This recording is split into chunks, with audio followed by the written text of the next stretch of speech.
बिस्मिल्लाहिर्रहमानिर्रहीम। अस्सलाम वालेकुम। रेड आई न्यूज़ के साथ मैं हुसैना हुसैन। चलते हैं खबर की जानिब। मजहबी जमात के एहतजाज का मामला पिंडी इस्लामाबाद में मामूलात ज़िंदगी दूसरे रोज़ भी बुरी तरह मुतासिर। रावलपिंडी और इस्लामाबाद में रास्तों की बंदिश के बायस तजारती सरगर्मियाँ भी मुअत्तल हैं। रावलपिंडी एक्सप्रेस वे, फैजाबाद और IGP रोड मुकम्मल तौर पर बंद है। रावलपिंडी और इस्लामाबाद को मिलाने वाला फैजाबाद इंटरचेंज भी सील है, जबकि खन्ना पुल, कैरी रोड और ढोक काला खान के रास्ते भी ताहाल सील हैं। वारिस खान कमेटी चौक, 6 रोड, शमसाबाद और ईरान रोड भी सील है।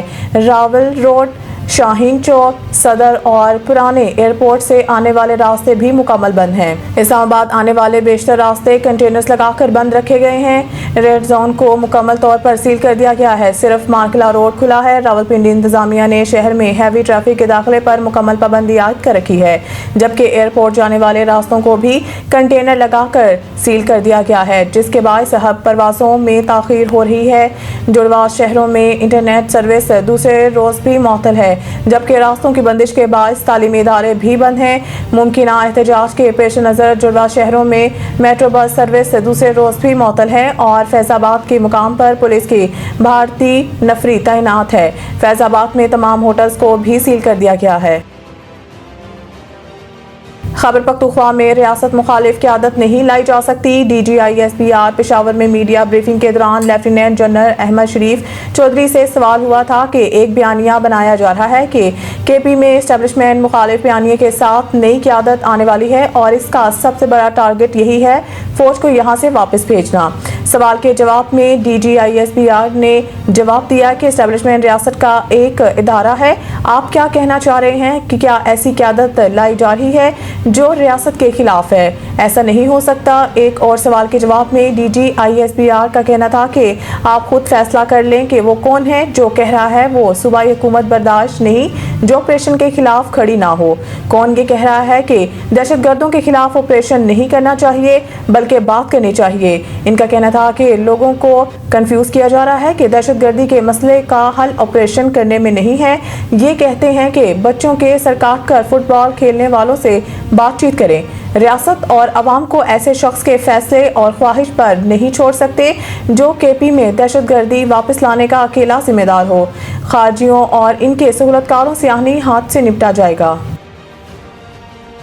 अमरीकी सदर ट्रंप का चीनी दरामदात पर इजाफी 100% टैरिफ आयद करने का ऐलान। अमरीकी सदर डोनाल्ड ट्रंप ने अपने social media platform truth social पर चीन पर 100% नया टैरिफ आयद करने का ऐलान किया। ट्रंप ने कहा है कि अमेरिका नवंबर से चीनी दरामदात पर इजाफी 100% टैरिफ आयद करेगा। अमरीकी मसनूआत के तहफ़्फ़ुज़ के लिए सख्त तजारती इक़दाम किए जाएंगे। चीनी मसनूआत पर पहले ही अमेरिका की जानिब से 30% टैरिफ आयद है। अब नए दरामदी टैक्स के ऐलान के बाद आलमी स्टॉक मार्केटें गिर गई। ट्रंप ने इस ऐलान से चंद घंटे कबल ट्रूथ सोशल पर एक तवील पोस्ट में कहा था कि चीन ने दुनिया भर के मालिक को नायाब मादनियात की बरामदी पाबंदियों से मुतालिक खत भेजे हैं। ये नायाब मादनियात स्मार्टफोन्स, बरकी गाड़ियों, फौजी आलात और काबिल तजदीद तवानाई की टेक्नोलॉजी में इस्तेमाल होती हैं और इनकी पैदावार और प्रोसेसिंग में चीन आलमी सतह पर सबसे आगे है। ट्रंप ने कहा था कि चीन को दुनिया को यरगमाल बनाने की इजाज़त नहीं दी जा सकती। उन्होंने चीन के रवैये को इंतहाई दुश्मनाना करार दिया। PTI ने दहशतगर्दों की आबादकारी का इल्ज़ाम मुस्तरद कर दिया। PTI तर्जुमान की जानिब से जारी बयान में कहा गया है कि अवाम को कबायली रहनुमाओं ने 2021 में दहशतगर्दों की वापसी का मंसूबा रद्द किया था।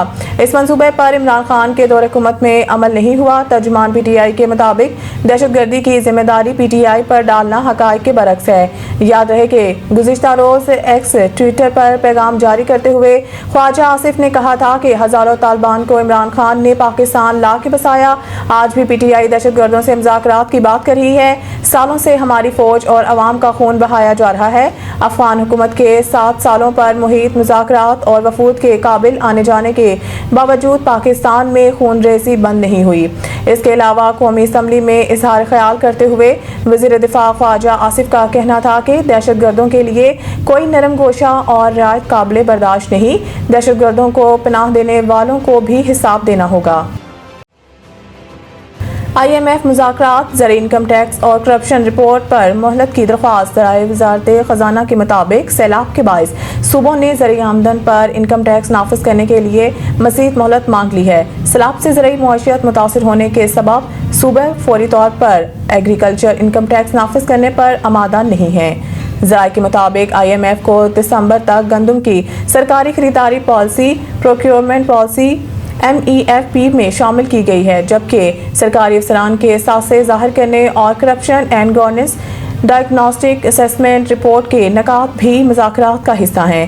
ذرائع نے بتایا ہے کہ حکومت نے corruption and governance report publish کرنے کے لیے مہلت طلب کی ہے، جبکہ IMF کی جانب سے سرکاری سطح پر گندم خریداری کے لیے اوپن مارکیٹ یا نجی شعبے سے خریداری کا میکانزم فراہم کرنے کا مطالبہ کیا گیا ہے۔ ذرائع کے مطابق معاشی ٹیم نے اسٹرکچرل بینچ مارکس پر نرمی کی درخواست بھی کی ہے تاکہ معاہدہ جلد از جلد مکمل ہو سکے۔ پاکستانی کوہ پیما اسد علی کا تاریخی کارنامہ، ساتوں براعظموں کی بلند ترین چوٹیاں سر کر لی۔ پاکستانی کوہ پیما اسد علی میمن نے ساتوں براعظموں کی بلند ترین چوٹیاں سر کرنے کا سفر مکمل کر کے تاریخی کارنامہ سر انجام دے دیا۔ اسد علی میمن نے 7 سمٹ کا سفر انڈونیشیا میں اوشیانا کی بلند ترین چوٹی پونچک جایا کو سر کر کے مکمل کیا۔ اسد علی میمن نے 2019 میں یورپ کی ماؤنٹ ایلبرس، 2020 میں جنوبی امریکہ کی اکونکاگوا کو سر کیا تھا۔ 2021 میں اسد میمن نے افریقہ کی کیلیمنجرو اور 2022 میں شمالی امریکہ کی ماؤنٹ دینالی کو سر کیا تھا۔ اس کے علاوہ 2023 میں اسد علی میمن نے ایشیا اور دنیا کی بلند ترین چوٹی ماؤنٹ ایورسٹ کو سر کیا۔ اس سال کے آغاز میں انہوں نے انٹارکٹیکا کے ماؤنٹ ونسن کو بھی سر کیا تھا۔